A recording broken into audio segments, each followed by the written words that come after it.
Today we're at the Athénée Theatre in Paris. And we're joined by pianist DAVID KADOUCH. Could you walk us through the defining moments of how your career got started? You know, it's little things, but big things at the same time. It's my studying with Daniel Barenboim. It's the masterclass with him that was filmed.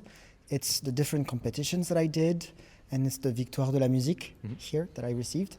That really put me into the map, I would say. And that's how I started out. Yeah.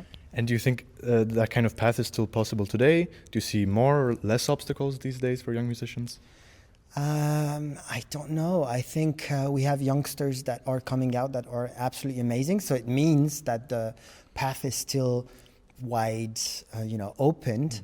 I'm not a teacher, so I don't know if the youngsters now, they have trouble getting into, but there are so many competitions, so many opportunities, scholarships, wonderful academies like Verbier, like Villecroze, like Nice, like so many wonderful places where you can still, learn, and I guess that's the most important thing somehow, yeah. Your concerts stand out because they all have a clear storytelling line throughout them. Can you take us through the process, how you curate these projects? I read a lot, and I have, in French we call it coup de foudre. It's when, the Cupidon is lancing, it's throwing its arrow at you. And sometimes I read something and I'm like, I want to speak about that on stage through music. So for Forbidden Love, my last CD, it was about love, about homosexual love that was dedicated to other people that I might not know about and the public might not know about, and I wanted to talk about that. Before it was about a book, so it's really about what looks like me and what calls my heart out. So it's usually very personal, and I to go on stage is something that requires lots of courage, lots of love, and if you do it for a program that you believe in, that resembles you, and that feels like your personality, it's really wonderful. I have to say, it feels like you're giving yourself to the public. I think a lot of people watching today will know you from your amazing videos on Instagram and TikTok and so on. Okay. And I'm just wondering, do you just make those for fun? Or are you consciously trying to promote yourself as an artist as well, somehow? My main goal is I want people to come to the concert. I want the concert to be an experience of community, of people that like the piano, but in a fun way. So I did this Instagram, it's a lot of self-humor. I mean, I make fun mostly of myself and of the attitudes of pianists in general and musicians in general. So yeah, it's not to promote myself. It's more, I wish people, came to my concert. Yeah. But I feel like some young artists like us might be scared to be so open and humorous on social media, especially in this business. Maybe they worry they won't be taken seriously. Yeah. So can you alleviate those worries, or how do you see it?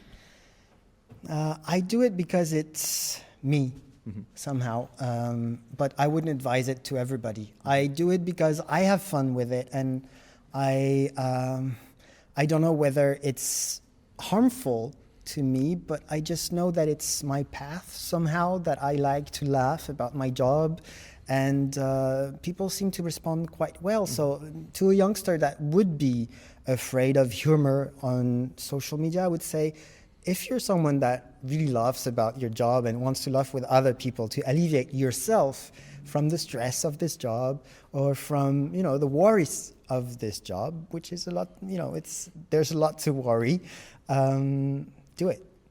You now have more than 20 years of stage experience, so do you still feel the need to work on some technical aspects of your playing, or are you just learning new repertoire? Yeah, both. I mean, I learn a lot every day about my lack of technique. It's a never-ending job. It's you have to deal with those things all your life, your defects and your qualities, and you get to know them a bit better every time.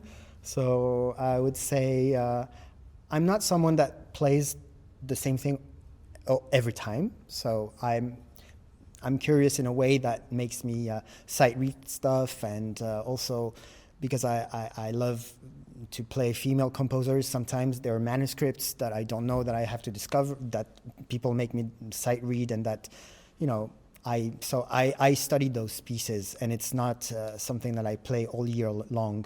But yeah, mostly I'm struggling with both.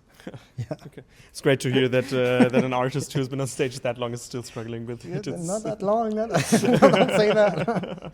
At this point in your career, your calendar is full of concerts, you've climbed the mountain, but do you still get worried about the future of classical music in any way? I wouldn't say I worry, because, I mean, I worry in general about the state of the world. I mean, it's difficult not to, but classical music is this kind of haven. I mean, I think the statistics, they say that we listen more to classical music than ever before. Mm-hmm.